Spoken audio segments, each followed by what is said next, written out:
Friday the 13th, and Jason is out for blood.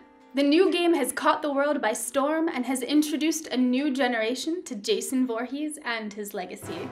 The game is a hit, but is it just like the movie? Let's start with the settings. Friday the 13th, the game, has done an amazing job recreating the locations from the movies.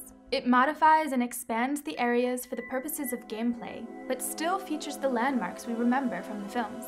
Camp Crystal Lake has the sign, the pier, and the archery range. Packanack Lodge looks just like it did in Part 2. Even the yellow car and Jason's shack from that film are present throughout the game.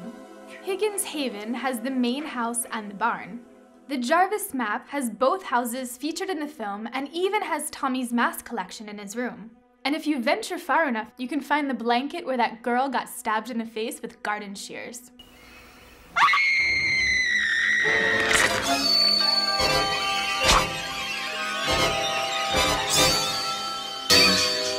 There's even a spaceship map from Jason X coming soon that should be full of even more references.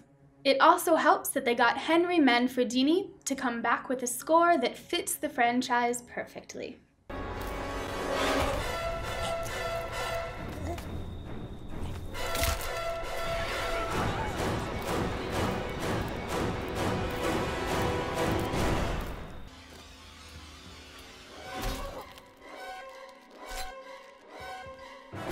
The counselors created for the game are loosely inspired by characters from the films. Some of them have identical clothing. That didn't stop them from putting in characters from the movie though. You can play as Fox, Mitch, and Shelley from Part 3, and can even become Tommy Jarvis from Part 6. So they've captured the look of the movies and its characters, but what about Jason? Well, I should say Jasons. As of right now, there's 9 Jasons in the game, with a 10th one on the way. Alright, let's I was wondering where this should was we explore the spaceship? I will. And oh no!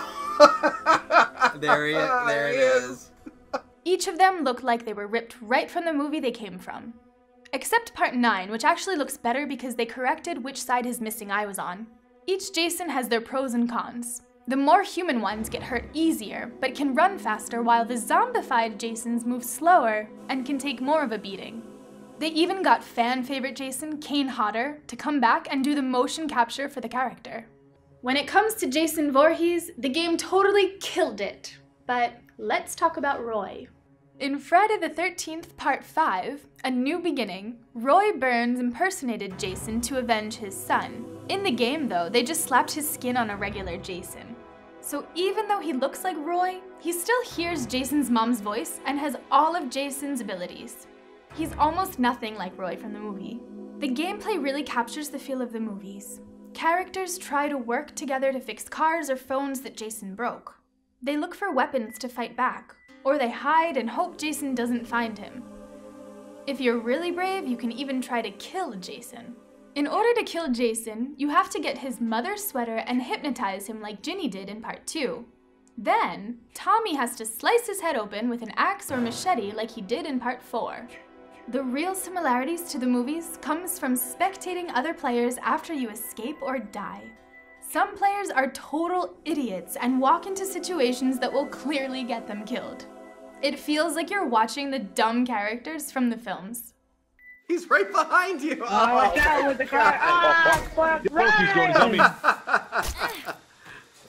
Oh, Fuck off, I died. This is bullshit. so dead.